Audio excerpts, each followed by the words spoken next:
Hey, how's it going guys? Phil here, and this is a review for the HP Color LaserJet Pro MFP 3301 SDW.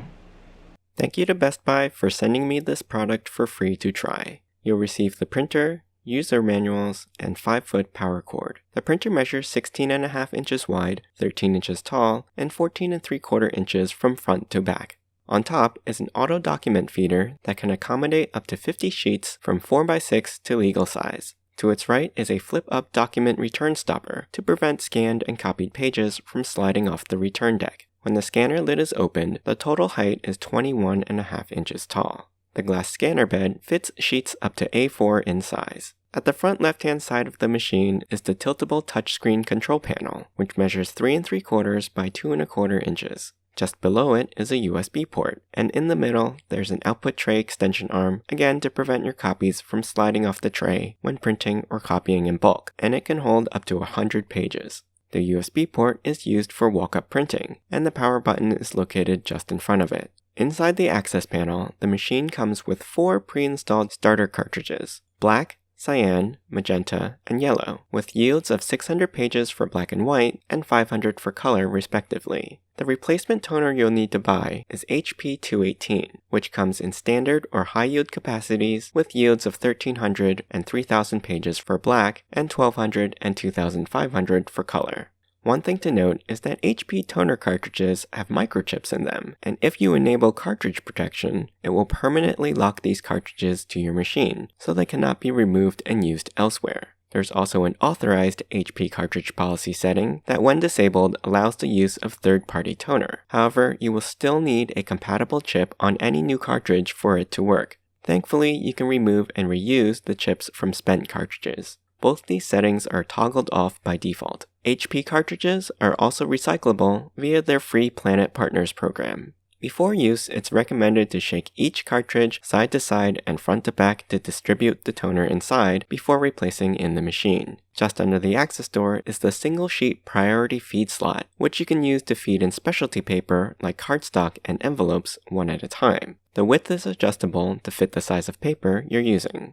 Finally, at the bottom is a 250 sheet capacity paper tray. There's a catch at the back that prevents it from being removed fully unless you lift the front of the tray and continue pulling it out. The front of the tray can be extended by squeezing the blue tab in order to accommodate longer sheets like legal-sized paper. Just note that while extended, the drawer does not close fully and will have a 2-inch cap at the front. The slider guide at the front lets you adjust its length to properly secure your paper, while the guide at the left adjusts its width. At the left and right sides of the base are handholds that make lifting, carrying, and moving the printer easier. The printer is also fairly lightweight for its size, weighing around 38 pounds. At the back, you can connect the printer via USB-B or Ethernet, though cables are not provided. You can also open the back panel to clear any paper jams, though note that you should leave at least 10 inches of clearance behind the printer in order to do so. The port for the power cable is located in the back corner.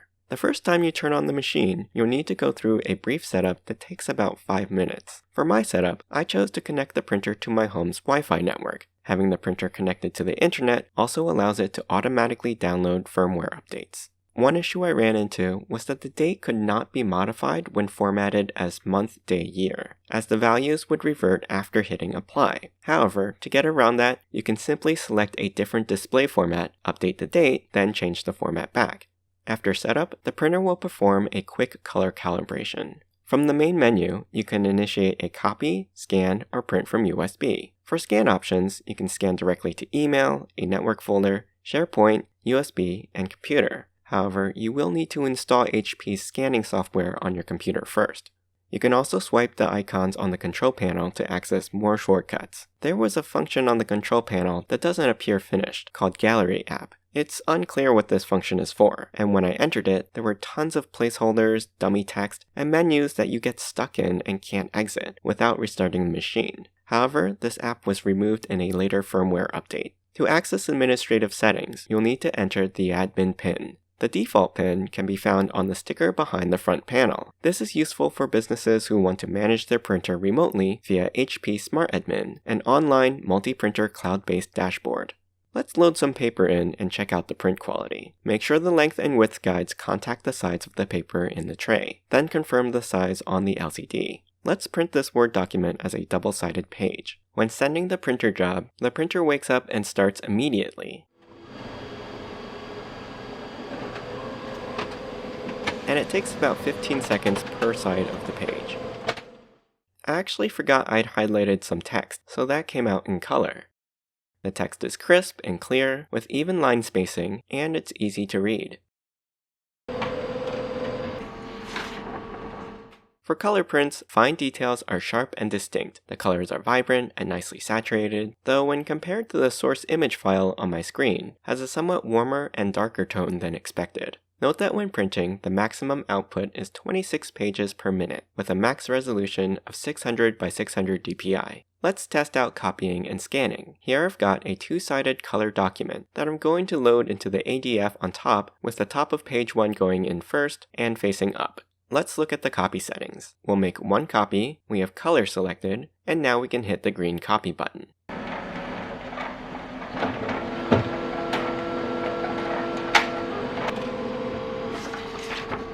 The copy is completed about 23 seconds after pressing start. And when we compare it to the original, there are some slight differences, so let's take a closer look. On top we have the duplicate, and on the bottom is the original. While clarity and accuracy looks very good, you can see the blue here appears slightly darker than the original. Legibility of the text is good, but has a very slight stretch and thicker footprint, giving it the appearance of being bold. When I align the sheets, you can tell that the reproduction is just slightly offset from the original's positioning, but the edges are clean, and for a copy, it's actually pretty good. Now let's try with something more complex. I've got a color and a black and white image, and we're going to take these two single-sided pages and turn them into a two-sided document. We'll load them with the tops of their pages first, facing up. Then in the settings, we'll choose 1 to 2-sided and hit copy.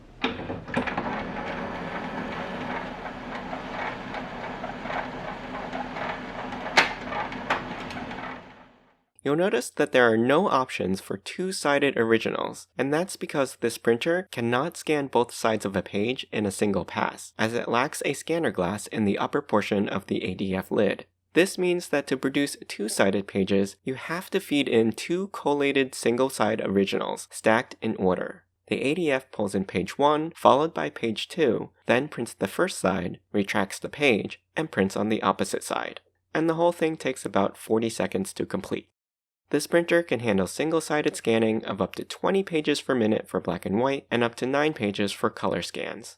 And wow, these copies look great! When comparing the original on the left to the duplicate on the right, again you'll notice a slight darkening of the colors, but all the fine detail is there. The colors are nicely saturated and lively, and the gradients have clean transitions without any noticeable banding. As for the black and white copy, this one is significantly darker, although an adjustment in the color calibration settings can correct this. But the details in the image, like the wrinkles around the eyes, facial hair, and fabric texture, are all still very clear and distinct.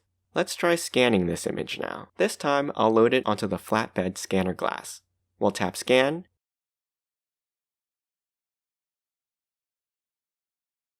and here we can set the resolution all the way up to 1200 dpi. We'll save it as a JPEG, then hit Send. When scanning from the computer's control panel, by default, the scan utility will crop any bounding white space instead of outputting the entire scan area, which results in losing your page margins. To change this, you must use the web interface or the HP scan utility on a computer, and change the setting from Detect Content to Entire Scan Area. Remember to save these changes as well, as there's no way to change this behavior from the onboard controls. On the computer, the scan file is on the left and the source file is on the right. Anytime you physically scan a document, you'll lose a bit of information versus the source file. You can see that the saturation is reduced and the brightness and contrast are much higher in the scan. Zooming in on the images, there's some graininess and pixelation in the scan. However, most of the fine detail, like the texture of the lips, has been preserved. For comparison, I scanned the same image again at 300 dpi on the right, and I was surprised to find that the image file was actually larger. It appears anytime you scan at higher resolutions than 300 dpi with this printer, the scanner will sample those pixels and then interpolate them while compressing down to 200 dpi in the final image file. The result then is that the 300 dpi scan has better smoothness, less noise, and cleaner lines, which in my opinion is the better reproduction. One thing I'll say is that the machine is quite loud when operating, around 51 decibels.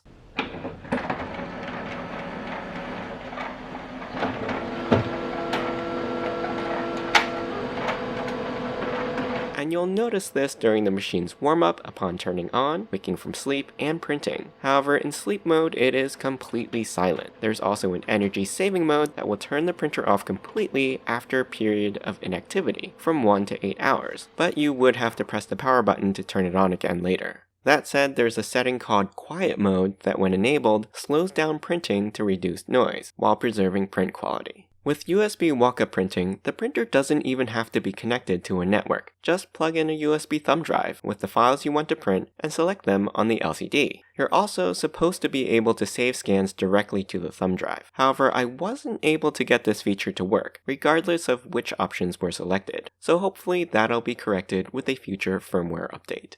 The HP Smart Mobile app also works pretty well, and it's easy to add the printer and print from your phone. However, I wasn't able to get the scan to phone feature to work either. Overall, the print quality from the 3301 SDW is excellent. Text is clear and easy to read, and colors are well saturated and vibrant. Wi-Fi connectivity and direct connect options make the printer easy to use wirelessly, and I found the network connections to be stable and reliable. The main drawback for this model is that you can't perform duplex or two-sided scanning and copying in a single pass. You can only convert one-sided pages into two-sided prints using the ADF. This means that if you have a stack of two-sided originals, you would first need to make copies of all the even-numbered sides, collate them into a stack, and then scan or copy as single-sided originals.